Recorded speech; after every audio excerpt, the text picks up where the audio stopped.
Not every new coin is a scam coin. How to spot the real gems inside the sea of scam coins. Credit goes to hazelvelvet. A few days ago, I made a post titled Drug Pulls and Honeypots. What they are, and how you can avoid them. Since then I got a lot of messages from people asking me how they can tell the difference between a new coin with lots of potential and a scam coin. For maximum protection, make sure you follow this guide in combination with the other guide. I will not repeat those rules here. If you don't follow the rules of the other guide as well, you will lose your money. Before I start, some background. I trade small coins for a living. In the beginning, while learning, I fell for all the scams just like everyone else. But with every loss I learned something new, and I'm now pretty good at it. Yes, I have losses like everyone else, but usually I get out with very small losses compared to my gains. Anyone here hating scam coins? I agree with you. I hate scam coins too. Part of what I want to explain here however is that not every new coin is a scam coin. Every coin has to start with 0 holders. Everyone has to start somewhere. And every solid project deserves a chance to grow. Yes, the vast majority of new coins are scam coins, but I want to help you tell the difference between the real gems and all the scam coins. The golden rules. If you start looking for the real gems and want to trade smaller coins, follow these rules or you will lose money. Start trading on the BSC, Binance, Smart Chain. Why? Transactions cost around $0.20 maximum. You can't do this on the Ethereum chain, where you spend lots on gas fees. Sorry, I know they came down, but they are still too high. For the first 1 to 2 months, don't invest more than $5 per coin. I'm not joking. Yes, your gains will not be thousands of dollars, but if you go in with more you will end up losing a lot of money, trust me. Have a small bag of maybe $150 or $200. Be prepared to lose your small bag completely. If you can't afford this and sleep well at night, don't do it. Ready? Let's start. Find the coins.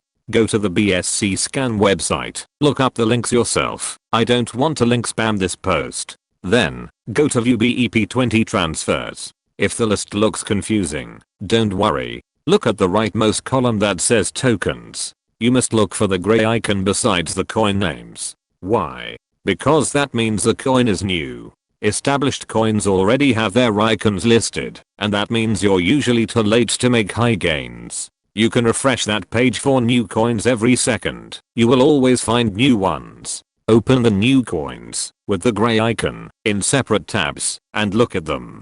So, now you have found a coin. It's time to investigate. 1. Holders. On the page you just opened, look at the holders list. The biggest holders of a coin should always be the liquidity pool, which is usually identified as PancakeSwap, coin name, and the dead coins wallet, usually identified as 0x0 dead. Why is this important? It reduces the possibility of a rug pull to almost zero, especially if the dead coins wallet is over 50%. Also watch out if there are too many whales. For example, 10 wallets each holding 3% of total coins is a huge red flag. Abort immediately. A healthy new coin should also have at least 200 to 300 holders. If it doesn't, also abort immediately. 2. Liquidity pool. The liquidity pool is super important. I usually don't buy any new coin unless the liquidity pool is at least $30,000 or more. Why? Because scammers and scam coins rarely provide a liquidity pool of that size. Again, we are greatly reducing our risks here. A locked liquidity pool is also important. Make sure it's locked for a longer period of time. 3 months, 6 months, 1 year or longer are great. You don't want the liquidity pool to unlock tomorrow. You can copy the contract ID and then go to PooCoin again. Look up the links yourself, then enter the contract URL there, hit enter, and on the next page on the left side it will show you something like coin/BNB holdings. That's where you want at least $30,000 or more. If it has a few $100 or even only $5,000 or $7,000, abort immediately. 3. Volume. Look at the transfers section. If the coin has only 5 holders and no activity, skip it. If you want, bookmark it and come back to check tomorrow. You may have just been too early. If it has only a few transactions every 2 to 3 hours, also abort immediately. It's not taking off yet. A good number of transactions for a new coin should be about 5 to 10 per minute. 4. Website and Twitter. Make sure the coin has a website and Twitter account. If it doesn't have both of them, abort immediately. If it also has a Reddit page, a Telegram channel, a Discord, an Instagram page, a YouTube channel, etc., that's even better.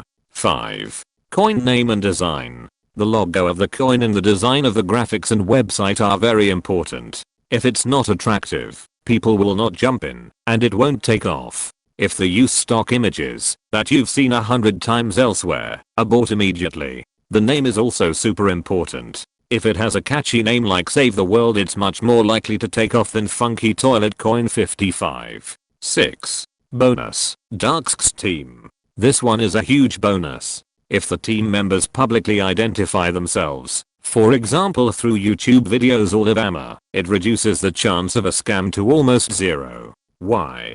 Because their faces and identities are publicly known, and they would almost certainly end up in prison. That's it. Did the coin you investigated fail in any of the first 5 steps? I cannot stress this enough, but abort immediately. Don't invest in it. You will end up losing your money. Did the coin pass all of the above steps? Great. You might have found a gem. Do some more research before you jump in, and make sure the coin has a real purpose. Remember, things like hodling to get more coins, or to the moon, are not real purposes. And now we go back to the golden rules. If you are ready to invest in this coin, remember to only invest $5 for the first 1 to 2 months of doing this. I cannot stress this enough. You are learning, and you will make mistakes. Make sure you are okay with losing that money, because even if a coin matches all of the above, it can still fail for a variety of reasons. If you stick to this rule, you can still make a good amount of money in these 1 to 2 months. I easily made $10 to $50 with just $5. Sometimes I got out at $3.50 because a coin didn't take off and reinvested elsewhere. Once you've done the above for 1 to 2 months and you've noticed any potential mistakes you made, you should be ready to start trading with $10 or $20 per coin, depending on your financial situation. 2 more important things to remember. Early coins take time to take off. It's very possible that your $5 investment will drop to $3 or $2 in that time, and go up to $10, and then go back down to $4. It may just sit there doing nothing for 5 to 14 days. That's absolutely normal. Keep track of what the team is doing during this time. If there are no updates for 2 to 3 days, sell and get out. A good team should update its holders several times per day through several channels: Twitter, Discord, Telegram, etc. It's okay to get only 1 update per day, but less than that is a red flag. I always follow the above rules when trading with small coins, and I currently have success with 95% of coins that I invest in. Trust me, I tried to skip some of the rules above, and I got burned every time. Yes, it's a lot of work, especially if you have to repeat these steps for every single coin you want to investigate, but you will get much faster at it over time. If you end up doing this for a living, you will probably be able to investigate 2 to 3 coins per minute.